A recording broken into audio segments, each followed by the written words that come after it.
Hello students, कैसे हैं आप सभी। उम्मीद करता हूं सभी स्वस्थ होंगे, ठीक होंगे, आपकी पढ़ाई भी सुचारू रूप से चल रही है। प्यारे बच्चों, आपके सिलेबस में व्याकरण का टॉपिक है एक समास, जिससे 4 नंबर के क्वेश्चंस पूछे जाएंगे, यानी 5 में से आपको 4 क्वेश्चंस करना है। आज हम ट्रिक्स में समास के माध्यम समझते हैं कि कैसे शब्द को देखते ही हमें पता चल जाए कि इसमें कौन सा समास है। तो जल्दी से सेशन से जुड़ जाइए, क्योंकि सेशन बड़ा ही इंटरेस्टिंग होने वाला है। क्योंकि ट्रिक्स और टिप्स के माध्यम से पता कैसे करें कि इस पद में कौन सा समास है, इस समस्त पद में कौन सा समास है।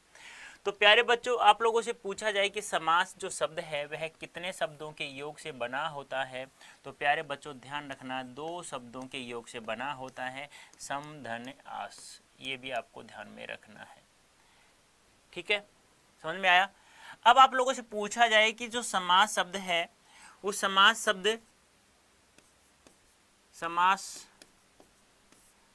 शब्द का शाब्दिक अर्थ पूछ लिया जाए आप लोगों से, तो क्या बताएंगे आप लोग? बता सकते हैं आप लोग मुझे? तो समास का शाब्दिक अर्थ होता है प्यारे बच्चों संक्षेप। क्या होता है? संक्षेप कह दो या संक्षिप्तीकरण। संक्षिप्तीकरण, ठीक है। संक्षिप्तीकरण को हम दूसरा रूप लें तो हम कह सकते हैं छोटा रूप। क्या कह सकते हैं? छोटा रूप। यानी कि किसी भी वाक्यांश को या वाक्य को छोटा करके लिखा जाए, उसे कहा जाता है संक्षेप में लिखना है, छोटे रूप में लिखना। अब आपसे पूछ लिया जाए कि समास का विलोम शब्द क्या होता है, तो प्यारे बच्चों विलोम शब्द होता है व्यास। क्या होता है? व्यास। ये हमें पता होना चाहिए, ठीक है। तो समास कितने शब्दों के योग से बना है? 2 शब्दों के योग से, सम धन आस। और समास का शाब्दिक अर्थ क्या होता है? समास का शाब्दिक अर्थ होता है प्यारे बच्चों संक्षेप या संक्षिप्तीकरण या छोटा रूप। और विलोम शब्द क्या होता है? व्यास होता है, ठीक है। अब बात करें हम लोग कि समास के भेद कितने होते हैं, समास के प्रकार कितने होते हैं। यदि प्रकार या भेद पूछ लिया जाए आप लोगों से तो कितने होते हैं प्यारे बच्चों? 6 होते हैं। लेकिन आपसे पूछा जाए कि पदों के आधार पर, किसके आधार पर? पदों के आधार पर, पदों के आधार पर समास के कितने प्रकार होते हैं, तो ध्यान रखना कितने होते हैं प्यारे बच्चों? 4 होते हैं। कौन कौन से होते हैं प्यारे बच्चों? नंबर 1 होता है अव्ययी भाव समास। नाम याद रखना है, नंबर 1 होता है अव्ययी भाव समास। नंबर 2 होता है प्यारे बच्चों तत्पुरुष समास। कौन सा होता है? तत्पुरुष समास, ठीक है। हाँ, ये याद रखना है आप लोगों को। नंबर 3 होता है द्वंद्व समास। कौन सा समास? द्वंद्व समास होता है। और नंबर 4 होता है बहुव्रीहि समास। कौन सा? बहुव्रीहि समास होता है, ठीक है। हाँ, ये आपको ध्यान में रखना है। अब आपसे पूछ लिया जाए कि तत्पुरुष समास के कितने उपभेद होते हैं, तो 2 होते हैं। एक होता है प्यारे बच्चों कर्मधारय समास। कौन सा? कर्मधारय समास। और एक होता है आपका द्विगु समास। कौन सा समास? द्विगु समास होता है। ये आपको ध्यान में रखना है, ठीक है। अब देखो, सबसे महत्वपूर्ण बात क्या है, हम लोगों को ये तो पता चल गया कि सामान्यतः समास 6 प्रकार का होता है, मुख्य रूप से भी 6 प्रकार का होता है, लेकिन पदों के आधार पर 4 प्रकार का होता है। अव्ययभाव समास, तत्पुरुष समास, द्वंद्व समास और बहुव्रीहि समास। पहले हम लोग इनकी परिभाषा देख लेते हैं। तो अव्ययभाव समास में क्या होता है प्यारे बच्चों? चलो मैं एक एक को समझा देता हूं अलग अलग से, जिससे आप लोगों को दिक्कत ना आए, ठीक है। नंबर 1 है अव्ययभाव समास। कौन सा है? अव्ययभाव समास।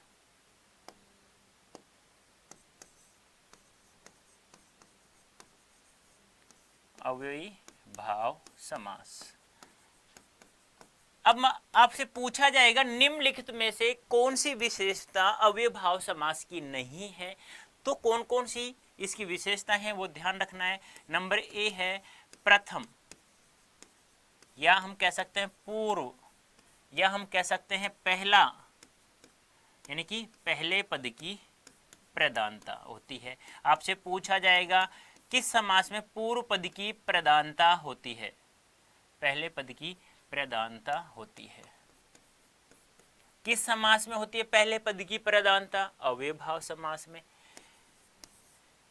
इस समास में जो पूर्व पद होता है, पहला पद होता है, पूर्व पद उपसर्ग होता है। उपसर्ग जानते हो, मैं बता चुका हूं पहले जो सेशन लिया था मैंने, यानी कि 2 दिन पहले जो भी सेशन लिया था, उपसर्ग क्या होता है, कितने प्रकार का होता है, ये सब मैंने बातें कर ली थी। नंबर तीसरी विशेषता, पूर्व पद अव्यय हो सकता है। अव्यय कह दो या अविकारी कह दो। तो पूर्व पद क्या होता है प्यारे बच्चों, अविकारी या अव्यय होता है। अविकारी या अव्यय क्या होता है, यानी देखो इस टुकड़े से समझें। ए एक उपसर्ग है जिसका अर्थ क्या होता है, नहीं। वे यानी खर्च होने वाला, यानी कि जो कभी खर्च नहीं होता है, वही बात है। ए उपसर्ग है यहाँ नहीं, और विकारी यानी परिवर्तन होना। कहने का मतलब क्या है, वह शब्द जो कभी परिवर्तित नहीं होता है उसे क्या कहा जाता है, अविकारी शब्द कहा जाता है। ठीक है। नंबर 4 है पुनरावृत्ति वाले शब्द भी। पुनरावृत्ति वाले शब्द भी इसी समास के अंतर्गत आते हैं। इसी समास के अंतर्गत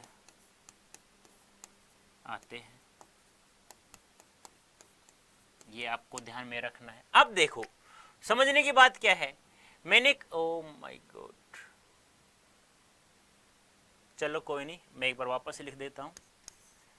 अव्ययीभाव समास, अव्ययीभाव समास, वही बात है बेटा, वो गलती से डिलीट हो गया। तो अव्ययीभाव क्या होता है, पूर्व पद की प्रधानता, पूर्व पद की प्रधानता होती है। पूर्व पद क्या होता है, अव्यय या अविकारी होता है, मैं समझा चुका हूं क्या होता है ये। नंबर 3 पूर्व पद क्या होता है बेटा, उपसर्ग होता है, ये मैं बता चुका हूं जो अभी सेशन हुआ था उसमें। और पुनरावृत्ति वाले शब्द भी, पुनरावृत्ति वाले शब्द। पुनरावृत्ति यानी कैसे, यानी पुनर यानी क्या होता है, पुनर एक उपसर्ग है, पुनर यानी क्या होता है प्यारे बच्चों, दोबारा होता है। और आवर्ती यानी कि आवर्ती होना, किसी भी शब्द की यदि आवर्ती होती है दोबारा से तो वहां हमारा अव्ययभाव समास होता है।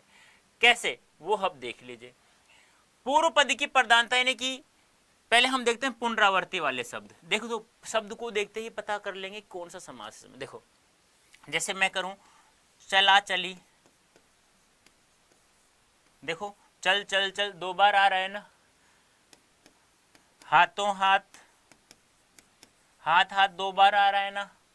जैसे आ जाए ऐसे रात रात या रातों रात आ जाए, समझ में आ रहा है ना। जैसे दिन दिन या आ जाए आपके पास प्यारे बच्चों दिनों दिन, तो कौन सा समास हो गया, कोई भी शब्द एक जैसे 2 बार आ जाए तो वहां हमारा अव्ययभाव समास है। उपसर्ग की बात करें जैसे कि बेढब, बे उपसर्ग हो गया। जैसे निडर, नि उपसर्ग हो गया। जैसे प्रत्येक, प्रति उपसर्ग हो गया। जैसे प्रतिदिन, जैसे हर पल, यानी कि उपसर्ग देते ही कौन सा समास हो जाएगा दोस्तों, हमारा अव्ययभाव समास। अव्यय की बात करें, अव्यय यहां एक ही शब्द दिखाई देगा यथा, जैसे यथाशक्ति, यथा समय, यथा स्थिति, इस प्रकार से। तो यहां नंबर 1 हमारा समास था अव्ययभाव समास। उम्मीद करता हूं ये समझ में आ गया होगा। नंबर 2 है हमारा जिसका नाम है तत्पुरुष समास, तत्पुरुष समास। अब ध्यान से समझना तत्पुरुष समास क्या होता है। कर्ता ने कर्म को करण से पढ़ा है आप लोगों ने, कारक 8 प्रकार के होते हैं, जिसमें से एक हटा देना, कौन सा, कर्ता शुरू का हटा देना, एक हटा देना अंत का, संबोधन। और शेष जितने भी कारक बच गए इनको 2 को हटा देना, और शेष जितने भी कारक बच गए, यानी कि मैं बात करूं जैसे कर्म को करण से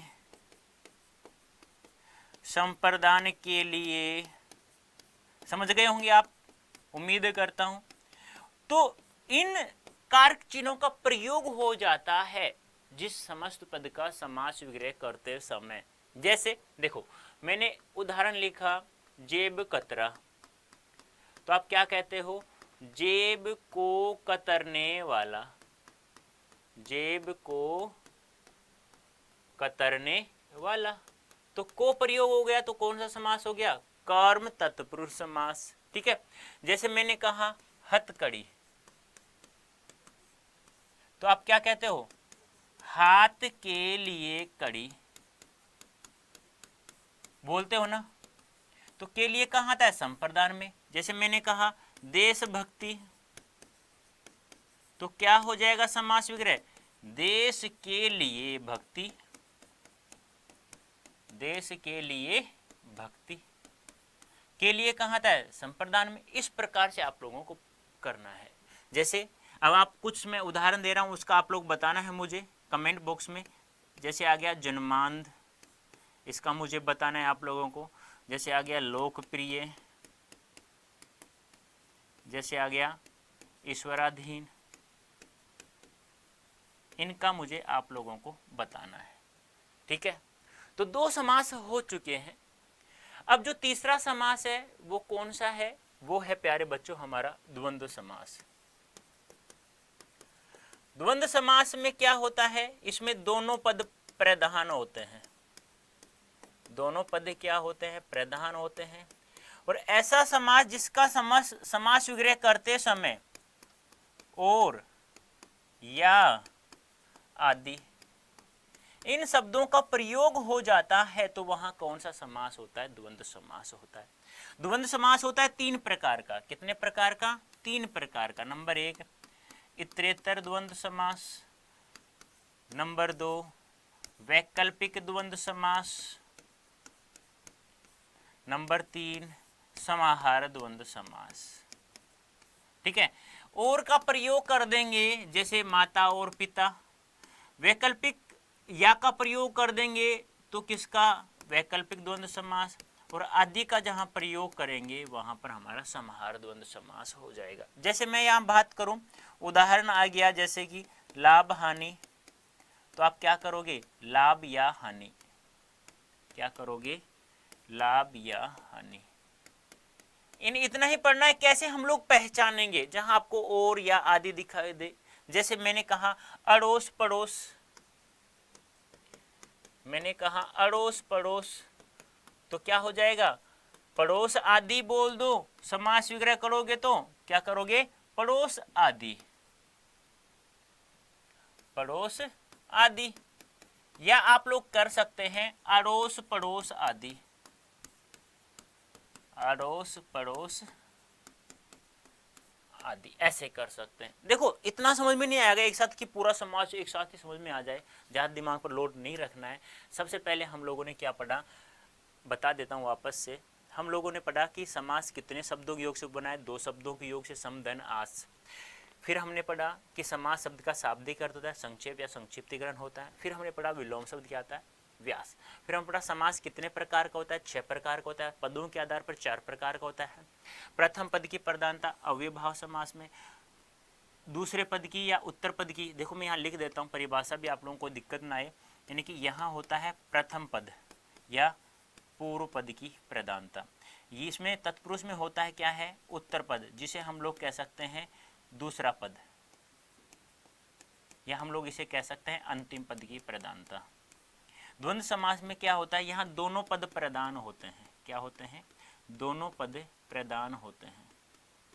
और बहुव्रीहि में क्या होता है, अन्य पद की प्रधानता, अन्य पद की प्रधानता। ठीक है, ये आपको ध्यान में रखना है। कर्मधारय और द्विगु दोनों में उत्तर पद की प्रधानता यानी दूसरे पद की प्रधानता होती है। ये परिभाषा ध्यान रखना है, एग्जाम पूछा जा सकता है किस समस्त या किस समास में उत्तर पद की प्रधानता होती है। फिर हमने पढ़ा अव्ययभाव समास क्या होता है क्या नहीं होता। फिर हमने पढ़ा तत्पुरुष समास। अब पढ़ रहे हम लोग द्वंद्व समास। इसकी परिभाषा और क्या क्या हो सकती है, देखो यहां मैंने कहा दोनों पद की प्रधानता, ये तो समझ में आ गया। एक परिभाषा हो सकती है इसकी उभय पद की प्रधानता। आपसे पूछा जाए कि उभय पद की प्रधानता किस समास में होती है, तो उभय यानी क्या होता है, दोनों। ठीक है। या ऐसे पूछ ले सभी पदों की प्रधानता किस समास में होती है, तो सभी पदों की प्रधानता किस में होती है, द्वंद्व समास में होती है। ये भी आपको ध्यान में रखना है। फिर आ रहा है हमारा कौन सा, बहुव्रीहि समास। कौन सा समास है, बहुव्रीहि समास नंबर 4, बहुव्रीहि समास। इसमें क्या होता है, किसी अन्य पद की प्रधानता होती है, अन्य पद की प्रधानता प्रधानता होती है प्यारे बच्चों, अन्य पद की प्रधानता होती है। या हम कह सकते हैं इस समास में, इस समास में कोई भी पद प्रधान नहीं होता, कोई भी पद प्रधान नहीं होता। क्यों, क्योंकि सामान्यतः समास में कितने पद होते हैं, दो, दोनों पद नहीं है, पहला पद भी नहीं है, दूसरा भी नहीं है, कोई तीसरा ही पद प्रधान होता है। यानी कि आप कह सकते हैं तीसरे पद की प्रधानता किस समास में होती है, तीसरे पद की प्रधानता किस समास में होती है। यानी कि कहने का तात्पर्य क्या है, जैसे मैंने यहां लिखा गजानन, तो आप कहते हो गजानन, गज है आनंद, जिसका तुम कहते हो अरे गणेश जी, ऐसे कोई तीसरा अर्थ निकल जाए तो वहां हमारा बहुव्रीहि समास होगा। जैसे मैंने कहा वीणा पानी, वीणा है जिसके हाथ में, तो वीणा पानी का किसके हाथ में है, सरस्वती मां के हाथ में। ठीक है, मैंने कहा मनोज, मन में जन्म लेने वाला, तो कौन है, कामदेव। यानी कि तीसरा अर्थ निकले वहां पर हमारा बहुव्रीहि समास होता है। ठीक है प्यारे बच्चों, नेक्स्ट हम बात करें नंबर 5 समास है हमारा द्विगु समास। और द्विगु समास में क्या होता है प्यारे बच्चों, ध्यान रखना बहुत ही महत्वपूर्ण है। इसमें क्या होता है, प्रथम पद संख्यावाची होता है, प्रथम पद क्या होता है, संख्यावाची होता है। और दूसरा पद, यानी कि प्लस लगा देता हूं यहीं पे, तथा, यानी कि मैं इसे समझाने के लिए ऐसे लिख देता हूं, तथा दूसरा यानी उत्तर पद, दूसरा पद मिलकर मिलकर किसी समूह या समाहार, समूह या समाहार का बोध कराए, वहां हमारा द्विगु समास होता है। जैसे मैंने कहा सप्ताह, आप क्या कहते हो, 7 दिनों का समूह, बोलो कहते हो नहीं कहते, 7 दिनों का समूह होता है, तो समूह या समाहार का बोध कराए।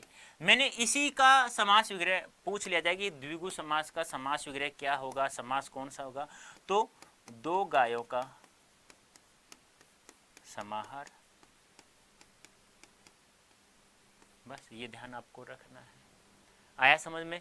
जैसे मैंने कहा नवरत्न, तो क्या हो जाएगा, नवरत्न, नवरत्नों का समूह। इस प्रकार से आप लोगों को करना है। ठीक है, अंतिम समास है प्यारे बच्चों हमारा, मैं यही समझा देता हूं उसको, अंतिम समास को भी। अंतिम समास कौन सा हमारा, कर्मधारय समास। अब कर्मधारय समास में क्या होता है प्यारे बच्चों, जहां पर तुम्हें किसी भी समस्त पद में आपको ऐसा लगे कि ये समझ में नहीं आ रहा है, यानी जहां पर समास वगैरह करते समय आपको है जो, के समान, रूपी, इन शब्दों का जहां पर प्रयोग हो जाता है। जैसे मैंने कहा नील गाय, नीली है जो गाय। मैंने कहा लाल गगन, लाल है जो गगन, कहते हो ना आप। मैंने कहा राजीव लोचन, राजीव रूपी लोचन। इस प्रकार से आप लोगों से पूछ लिया जाता है, तो वहां पर हमारा कौन सा समास होगा प्यारे बच्चों, वहां पर हमारा समास होगा द्विगु समास। तो ये कुछ ट्रिक्स के माध्यम से मैंने समझाने की कोशिश की, उम्मीद करता हूं आपको समझ में आ गया होगा। देखो मैंने पूरा लेक्चर तो मैंने रिकॉर्ड आपको सेशन पहले से उपलब्ध करवा दिया है। ये तो एक छोटा सा था कि किस प्रकार से हम लोग समझें, कि नाम से पता चल जाए ये समास वो है, ये समास ये हो सकता है। ठीक है, ये आपको ध्यान में रखना है। तो प्यारे बच्चों, Y323 कोड यूज करके आप लोग निश्चय बैच और निश्चय 2.0 बैच में हमारे साथ जुड़ सकते हैं, आप पेड बैच में जुड़ सकते हैं, जिससे आपको मैक्सिमम डिस्काउंट प्राप्त हो जाएगा। अंग्रेजी सीखना चाहते हैं तो भी आप लोग कोड यूज करेंगे Y323, आपको मैक्सिमम डिस्काउंट प्राप्त हो जाएगा। PDF चाहिए आपको, PYQ चाहिए आपको, सब आपको अड्डा 24/7 ऐप पर मिलेगा। जिन बच्चों ने अभी तक डाउनलोड नहीं किया है प्यारे बच्चों, वो डाउनलोड कर लें। सेशन अच्छा लगा है प्यारे बच्चों तो लाइक करना, शेयर करना और कमेंट अवश्य करना प्यारे बच्चों। तो अभी के लिए इतना ही, धन्यवाद, थैंक यू सो मच।